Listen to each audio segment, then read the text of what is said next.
So, how is everyone doing out there? Another video courtesy of yours truly. What is good on the internet? What is good in sports? What is good in life? The name's Akeem Balaam.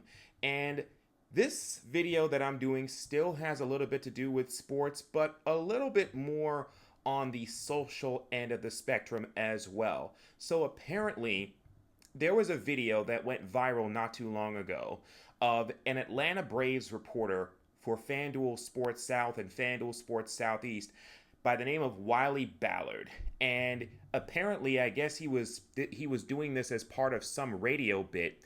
It was a situation where he was talking to a couple of women that were in the stands during the Braves game at Rogers Center against the Toronto Blue Jays. And in the midst of that little hit that he had on camera, he then proceeded, I guess, in some way, shape, or form to ask for the numbers of the two women that he was talking to while he had the FanDuel microphone in his hand, while he was talking to these women. And I guess, I don't know if they proceeded to give him the number or not, but there's been a lot of debate about this ever since. And it just came across to me. Now, I haven't necessarily watched too many Braves games as of late, and I imagine Wiley, for this most part, does a good job at what he does, but this was completely low rent. This was completely low class. This was completely low budget. There's no other way to slice it, in my opinion. This was just something, first of all, you would think that at the very least, like, if it's one of those situations where he's basically a sideline reporter and he's going up into the stands and he's just interviewing random fans, that's one thing. But to basically try to ask for numbers or try some whatever pickup line or whatever maybe he was doing. I forgot exactly what it was that he was doing, but whatever angle that he tried to do to try to get the phone numbers of these two women in Toronto, I just sort of feel like that was just so wrong in more ways than one. I just did not like that. There was a lot about that just completely rubbed me entirely the wrong way.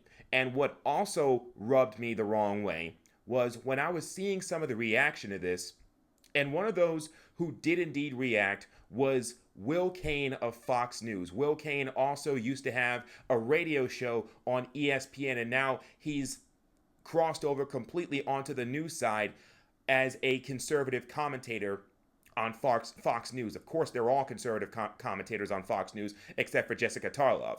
But Will Cain, I remember seeing a tweet, I think it was from his show account, and it said something to the extent of, oh, if this was a woman reporter, then she would be celebrated as well. And when I saw that, I could not help but think, huh?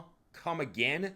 I could not help but think, like, that was such a tweet that was full of gaslighting. That was such a take on the part of Will Cain that was just such full of gaslighting. Like, honestly, anybody who knows anything about the sports media realm knows that it is very, very, very, very misogynistic. I mean, I believe this was laid out in full detail in that ESPN book. I forgot what it was called. I think it was the Boys Have All the Fun or whatever. But it was some years ago where it was basically depicting how in some ways ESPN was pretty much a frat house.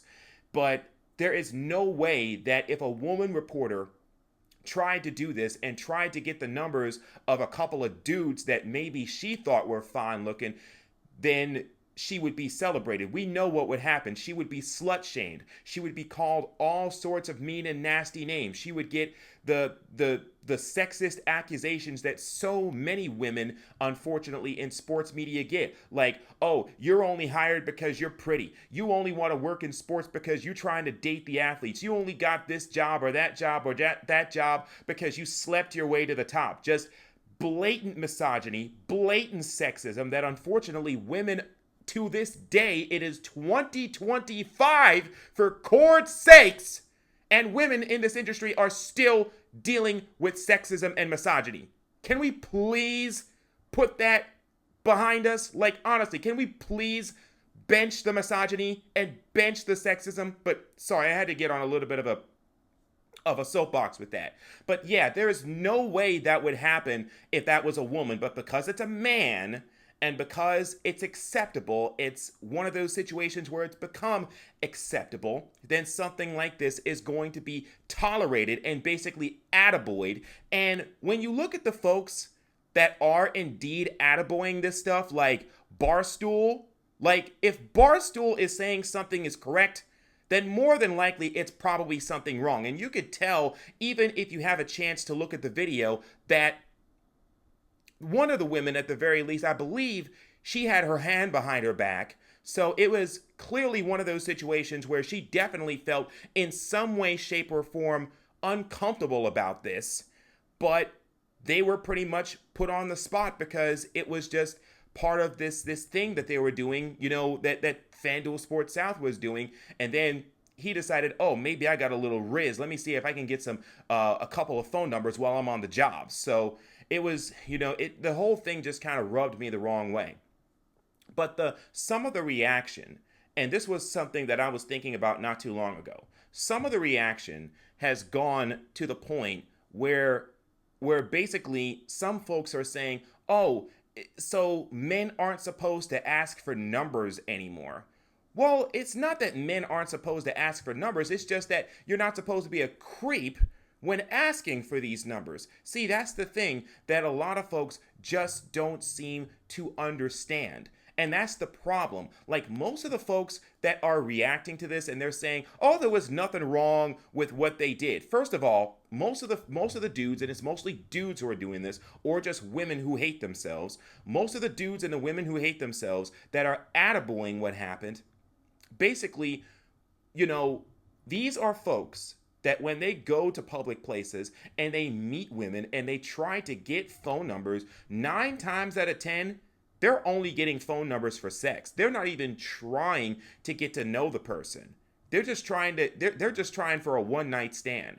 Like, if it's one thing about women, women can detect one-night stand type of energy, and that was definitely the type of energy that was depicted. Even if it was a bit, it was a poorly executed bit, in my opinion. So, and that's just the thing. But one of the big things that I was also thinking about when seeing this video is it's stuff like that. It is stuff like that. There is a direct link between videos like that and the fact that so many young men are flocking to the quote-unquote manosphere. You know, the Joe Rogans of the world and all of these and all of these male-centric podcasts and toxic podcasts that try to fill men's head with sawdust, you know, with this idea that men are owed sex. And that's the thing.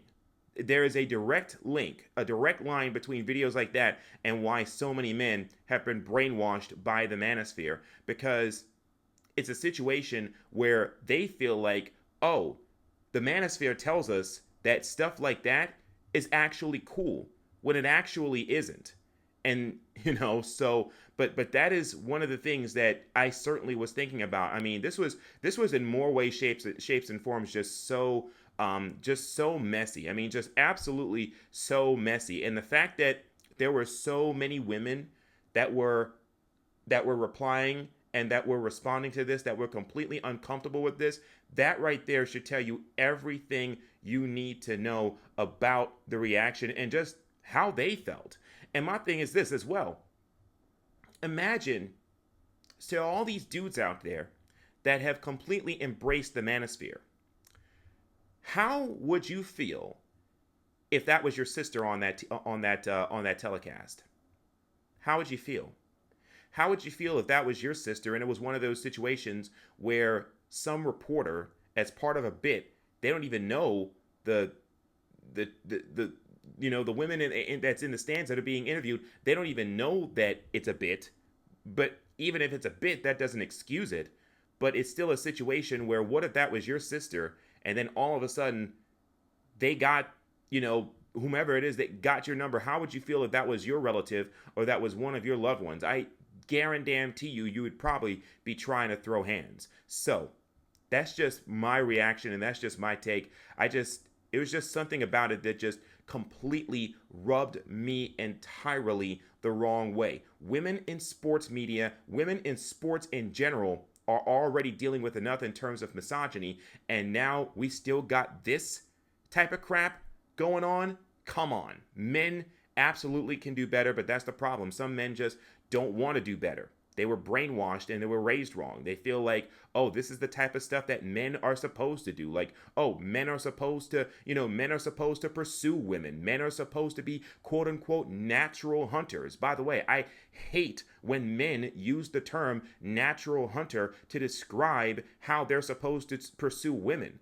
Like, hunter? Hunt?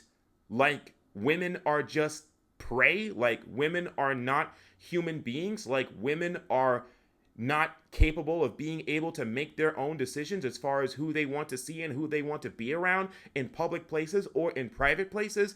That's just something that has always rubbed me the wrong way and always will rub me the wrong way. This natural hunters crap that men use as an excuse because they know absolutely that they are indeed sexual deviants. So that's just overall my reaction to this. What's yours? Rate, comment, react, reply, add, and subscribe. Again, in my opinion, I believe men can absolutely do better than this. But like I said, is it in us?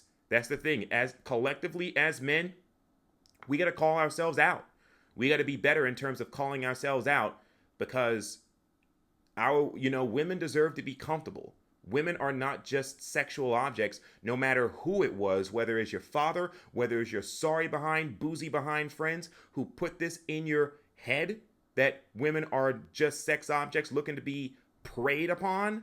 I mean, I don't know. I still don't know this logic, but like I said, men absolutely got to do better. And Wiley Ballard absolutely knows he can, do better than a bit that clearly made those two women absolutely uncomfortable. So again, rate, comment, react, reply, add, subscribe. Just one guy on here, just trying to shed some knowledge and hopefully doing my part so we can be overall better as a male species. So until next time, this is Akeem Balaam signing off. Enjoy your weekend. See you on the internet someplace.